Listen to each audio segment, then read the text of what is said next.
आप में से करीब 1/3 लोग बीपी की गोली ले रहे हैं। क्यों? क्योंकि हमारे जो ब्लड वेसल है, मान लो आपको थोड़ा सा समझा देता हूँ।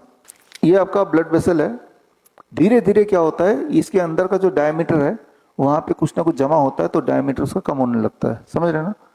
जैसे जैसे वो डायमीटर कम होगा वैसे वैसे आपका ब्लड का प्रेशर बढ़ जाएगा। जो दवाई आप ले रहे हैं, क्या आपको लगता है कि वो उसको साफ करने में कुछ मदद कर रही होगी? नहीं, वो आपके हार्ट को कमजोर कर रही है ताकि आपका ब्लड प्रेशर नॉर्मल दिखाए।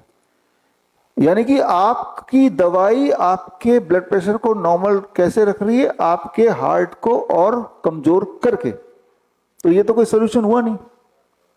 अच्छा, आपका ब्लड प्रेशर कब ठीक हो जाएगा, नॉर्मल हो जाएगा? जब ये जो डायमीटर कम हो गया वो डायमीटर दोबारा बढ़ जाए, तो वो क्लीन हो जाए। तो क्लीन करने के लिए सिर्फ एक ही मॉलिक्यूल है, केमिकल है जो क्लीन करती है, that is called nitric oxide.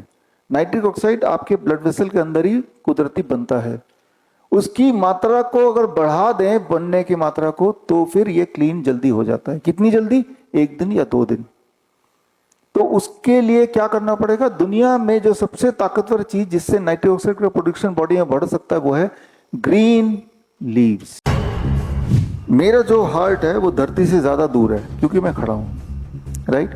जितना हार्ट को धरती से दूर ले जाऊंगा कंपैरेटिवली, उतना हार्ट को ज्यादा काम करना पड़ेगा। समझते हैं ना? राइट? क्योंकि हार्ट ब्लड को यहां पे पहुंचा रहा है, लेकिन धरती ग्रेविटी ब्लड को नीचे खींच रही है ना। दोनों के बीच में एक संतुलन बना हुआ है, तो मेरा काम चल रहा है, राइट? और लगातार अभी हार्ट ब्लड को यहाँ की ले जाने की कोशिश कर रहा है, लगातार ग्रेविटी ब्लड को नीचे कर रही है। लेकिन इस हार्ट को सपोर्ट कौन कर रहा है? एक और हार्ट है, सेकेंड हार्ट, काफ मसल्स, राइट? ये मसल कब एक्टिव होते हैं? जब हम हिलते हैं, जैसे मैं भी हिल रहा हूँ, राइट? अगर मैं ऐसे खड़े हो जाऊं बिना कुछ हिले, या आप खड़े हो जाएं 20 मिनट, तो ये काफ मसल यूज नहीं हो रहा, तो ब्लड को ऊपर पंप नहीं कर रहा है। ऊपर जब पंप नहीं करेगा तो धीरे धीरे ग्रेविटी हावी होगी, ब्लड मेरे सिर से नीचे जाएगा। 20 मिनट के अंदर आपके जब ब्रेन में ब्लड का सप्लाई कम होगी तो क्या होगा? बेहोशी आएगी, धड़ाम से गिर जाएंगे। बचपन में देखा आपने, छोटे छोटे बच्चे या वो असेंबली में धड़ाम से गिर जाते हैं, याद है? या फिर जो सोल्जर्स होते हैं वो भी जब सावधान की पोजीशन में होते हैं वो भी गिर जाते हैं कई बार।